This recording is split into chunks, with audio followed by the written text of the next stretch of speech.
Hello guys, welcome sa aking channel. Bago po tayo mag-iok ng palay ay kailangan muna natin mag-ani. Natural. Wala po tayong magigiok na palay kung hindi po tayo mag-ani. Ganito po yung pag-aani ng palay sa aming bukirin. Kailangan ng sipag at tiyaga sa buhay probinsya. Kasi pag tamad, talagang magugutom ka. Ito na guys, tapos na tayo nagbari. Ay sila pala.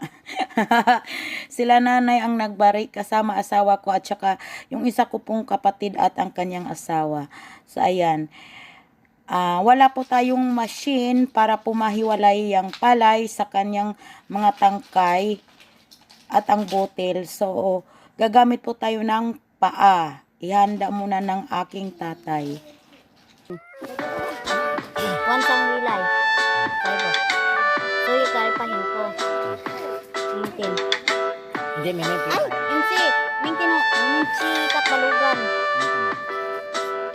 Ang yung kukuan.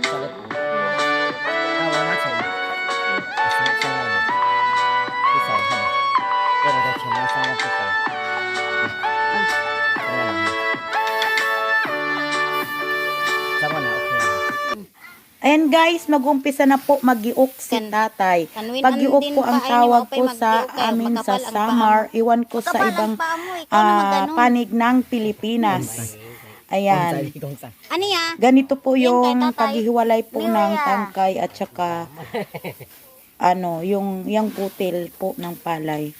Kasi pag wala pong machine, dito po sa probinsya po ng Samar, ganyan po yung isang paraan para po mahiwalay yung mga butil.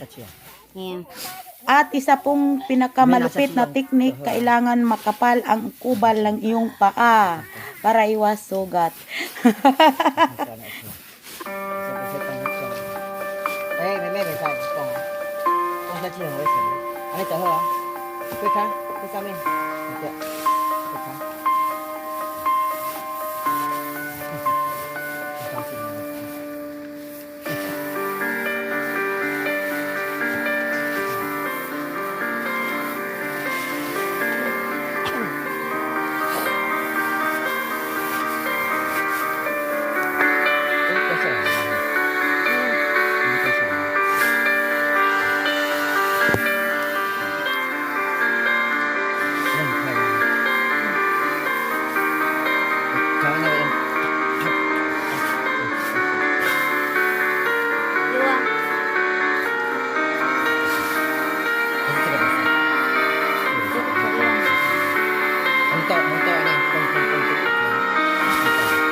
Pagkatapos po mag-iok ay magtayhap. Magtayhap bang tawag dyan?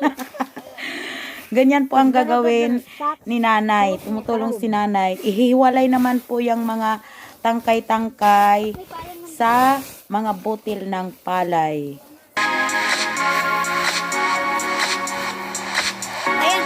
Ayan, madami na gumawas ng palay. Waray ako magkukuha. Ikaw.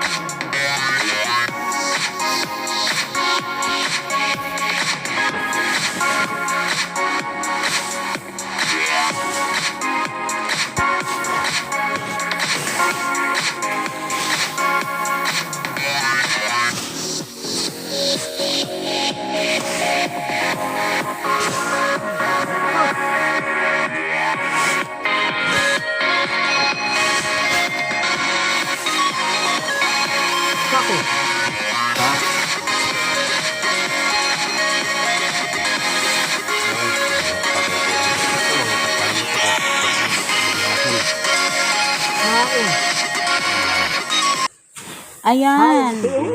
Tapos na ang pag-iok ni tatay. Salamat po sa Diyos. Marami pong naani na palay ngayon. Ayan. Ore pa nga ni kahoy si ini tugdi. Asan man dungan. Hanin sako.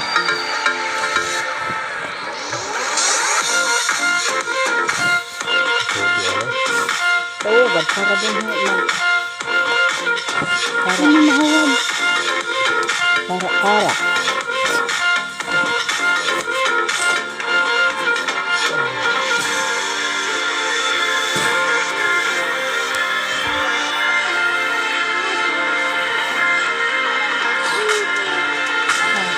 Sa imbalan ko din. Ayan o, tubo. Ano ba dito?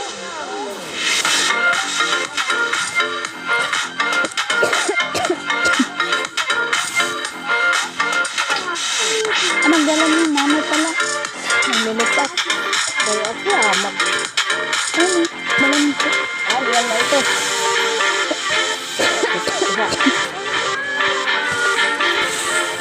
Ha? Ito ito. Kaya ko yan dalhin. Ha? Kaya ko yan dalhin.